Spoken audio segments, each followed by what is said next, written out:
Josué, chapitre 6. Jéricho était fermé, barricadé devant les Israélites. Personne n'en sortait et personne n'y entrait.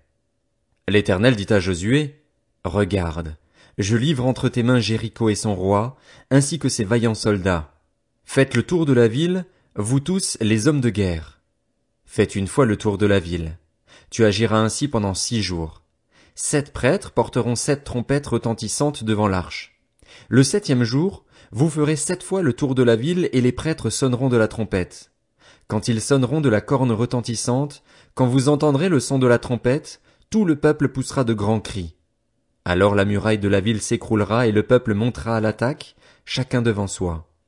Josué, fils de Nun, appela les prêtres et leur dit, « Portez l'arche de l'alliance et que 7 prêtres portent 7 trompettes retentissantes devant l'arche de l'Éternel. » Puis il dit au peuple, « Marchez, faites le tour de la ville et que les hommes équipés passent devant l'arche de l'Éternel. » Lorsque Josué eut parlé au peuple, les 7 prêtres qui portaient les 7 trompettes retentissantes devant l'Éternel se mirent en marche et sonnèrent de la trompette.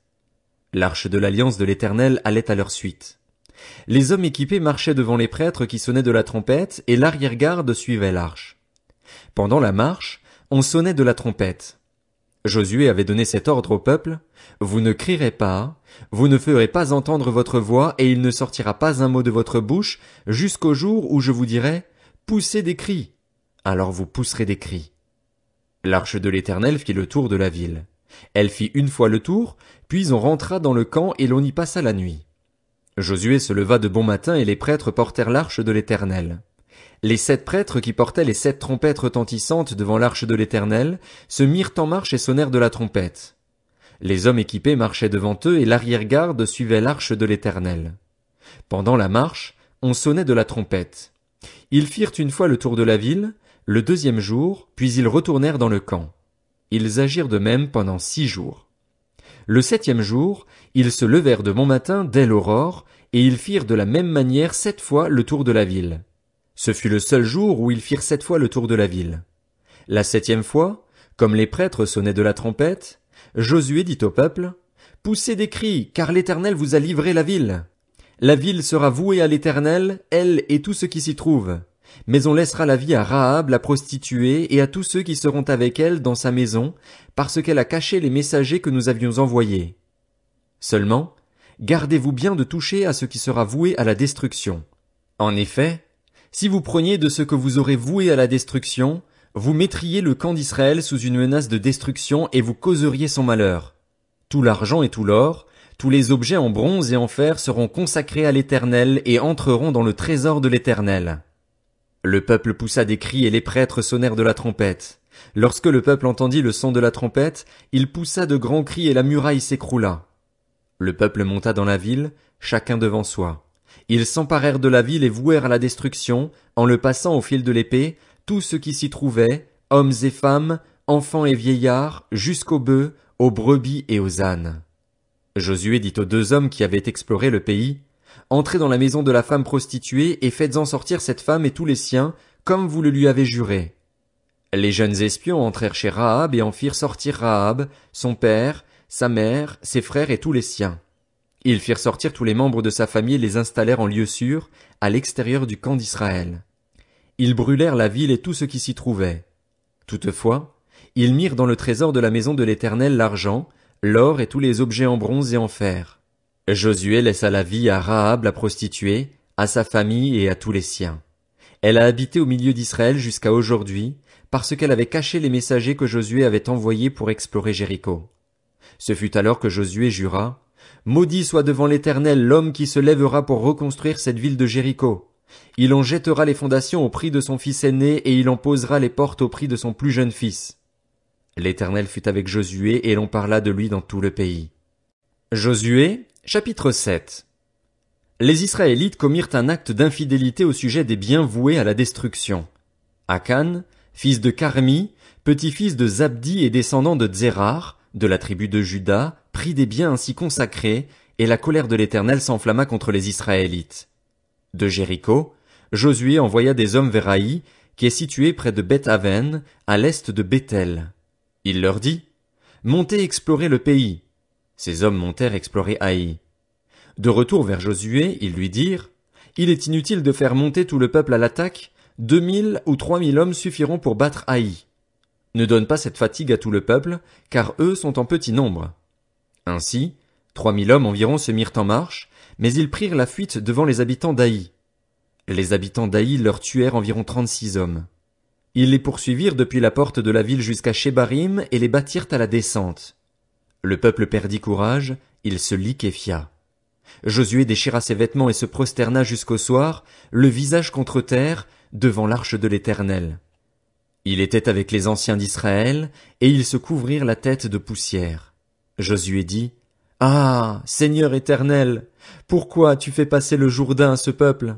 Est-ce pour nous livrer entre les mains des Amoréens et nous faire mourir? Si seulement nous avions su rester de l'autre côté du Jourdain. De grâce, Seigneur, que dirais-je maintenant qu'Israël a pris la fuite devant ses ennemis? Les Cananéens et tous les habitants du pays l'apprendront. Ils nous encercleront et feront disparaître notre nom de la terre. Et que feras-tu pour ton grand nom? » L'Éternel dit à Josué, « Lève-toi. Pourquoi restes-tu ainsi prosterné? Israël a péché. Ils ont violé mon alliance, celle que je leur ai prescrite. Ils ont pris des biens voués à la destruction. Ils les ont volés et ont menti, et ils les ont cachés parmi leurs affaires. Ainsi, les Israélites ne peuvent plus résister à leurs ennemis. Ils prendront la fuite devant eux, car ils sont sous une menace de destruction. Je ne serai plus avec vous si vous n'éliminez pas l'objet voué à la destruction du milieu de vous. Lève-toi, consacre le peuple.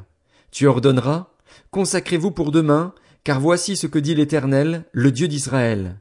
Il y a un objet voué à la destruction au milieu de toi, Israël. Tu ne pourras plus résister à tes ennemis, jusqu'à ce que vous l'ayez enlevé du milieu de vous. Vous vous approcherez le matin par tribu, et la tribu que désignera l'Éternel s'approchera clan par clan, le clan que désignera l'Éternel s'approchera famille par famille, puis la famille que désignera l'Éternel s'approchera homme par homme. Celui qui sera désigné comme ayant pris des biens voués à la destruction sera brûlé au feu, lui et tout ce qui lui appartient, pour avoir violé l'alliance de l'Éternel et commis un acte odieux en Israël. Josué se leva de bon matin. Il fit approcher Israël par tribu, et la tribu de Juda fut désignée. Il fit approcher les clans de Juda, et le clan de Tsérar fut désigné. Il fit approcher le clan de Tsérar, famille par famille, et Zabdi fut désigné. Il fit approcher la famille de Zabdi homme par homme, et Akan, fils de Carmi, petit-fils de Zabdi et descendant de Tsérar, de la tribu de Juda, fut désigné. Josué dit à Akan, « Mon fils, donne gloire à l'Éternel, le Dieu d'Israël, et rends-lui hommage.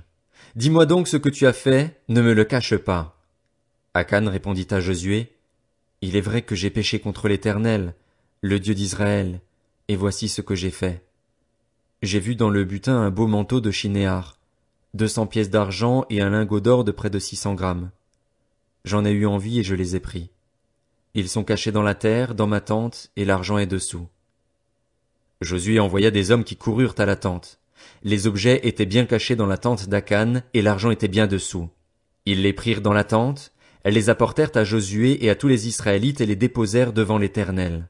Josué et tout Israël avec lui prirent Akan, fils de Tsérar, l'argent, le manteau, le lingot d'or, les fils et les filles d'Akan, ses bœufs, ses ânes, ses brebis, sa tente et tout ce qui lui appartenait. Ils les firent monter dans la vallée d'Acor. Josué dit, « Pourquoi as-tu causé notre malheur? L'Éternel causera ton malheur aujourd'hui. » Et tout Israël lapida Akan.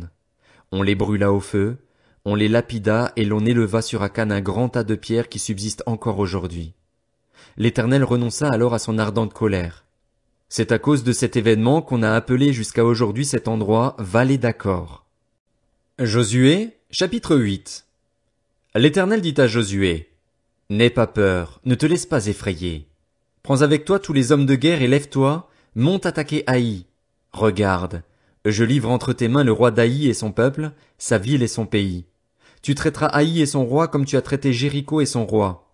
Toutefois, vous garderez pour vous le butin et le bétail. Place une embuscade derrière la ville. » Josué se leva avec tous les hommes de guerre pour monter attaquer Haï.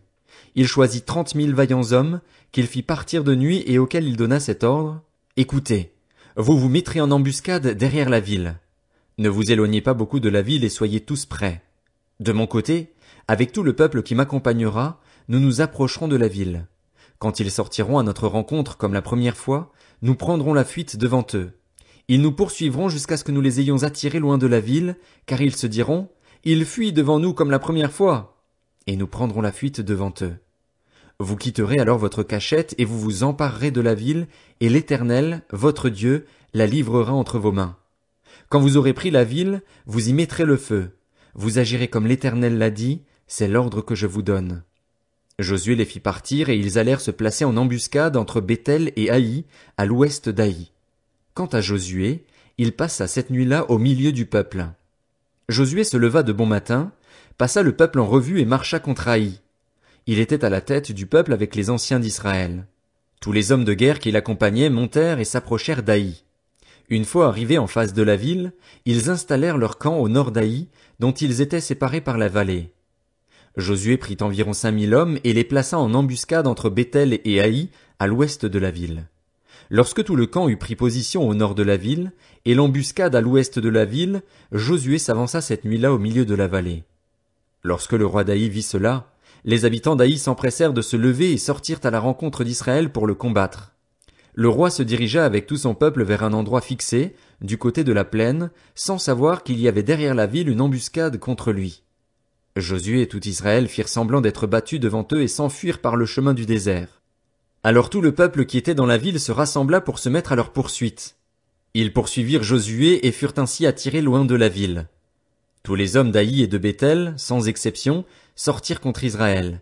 Ils laissèrent la ville ouverte et poursuivirent Israël. L'Éternel dit à Josué, « Tends vers Haï le javelot que tu tiens, car je vais la livrer en ton pouvoir. » Josué tendit le javelot qu'il tenait vers la ville. Dès qu'il eut tendu la main, les hommes en embuscade sortirent rapidement de l'endroit où ils étaient. Ils pénétrèrent dans la ville, s'en emparèrent et s'empressèrent d'y mettre le feu. En regardant derrière eux, les habitants d'Haï virent la fumée de la ville monter vers le ciel, et ils ne purent se sauver d'aucun côté. Le peuple qui fuyait vers le désert se retourna contre ses poursuivants. En effet, Josué et tout Israël, voyant que la ville avait été prise par les hommes de l'embuscade, et que la fumée de la ville montait, se retournèrent et battirent les habitants d'Haï. Les autres sortirent de la ville à leur rencontre et les habitants d'Haï furent cernés de tous côtés par Israël. Israël les battit sans leur laisser un survivant ni un fuyard. Ils prirent le roi d'Haï vivant et l'amenèrent à Josué.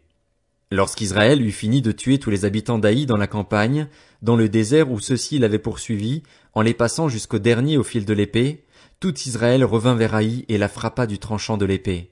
Il y eut au total 12 000 personnes tuées ce jour-là, hommes et femmes confondus, tous habitants d'Haï. Josué ne retira pas la main qu'il tenait tendue avec le javelot tant que tous les habitants ne furent pas exterminés. Toutefois, Israël garda pour lui le bétail et le butin de cette ville, conformément à l'ordre que l'Éternel avait donné à Josué. Josué brûla Haï et en fit pour toujours un tas de ruines qui subsistent encore aujourd'hui. Il fit pendre le roi d'Haï à une potence et l'y laissa jusqu'au soir. Au coucher du soleil, Josué ordonna qu'on descende son cadavre du bois. On le jeta à l'entrée de la ville et l'on éleva sur lui un grand tas de pierres qui subsiste encore aujourd'hui. Alors Josué construisit un autel en l'honneur de l'Éternel, le Dieu d'Israël, sur le mont Ébal, comme Moïse, le serviteur de l'Éternel, l'avait ordonné aux Israélites. Il le construisit en respectant ce qui est écrit dans le livre de la loi de Moïse, c'était un autel en pierre brute, qu'on ne travailla pas avec le fer. Ils y offrirent des holocaustes à l'Éternel et ils présentèrent des sacrifices de communion. Là, Josué écrivit sur les pierres une copie de la loi que Moïse avait écrite devant les Israélites. Tout Israël, avec ses anciens, ses officiers et ses juges, se tenait des deux côtés de l'arche, devant les prêtres, les Lévites, qui portaient l'arche de l'alliance de l'Éternel. Les étrangers comme les Israélites de naissance étaient là, une moitié du côté du mont Garizim, l'autre moitié du côté du mont Ébal, conformément à l'ordre qu'avait précédemment donné Moïse, le serviteur de l'Éternel, pour bénir le peuple d'Israël. Josué lut ensuite toutes les paroles de la loi, les bénédictions et les malédictions, suivant ce qui est écrit dans le livre de la loi. Il lut la totalité de ce que Moïse avait prescrit devant toute l'assemblée d'Israël, avec les femmes et les enfants ainsi que les étrangers qui vivaient au milieu d'eux.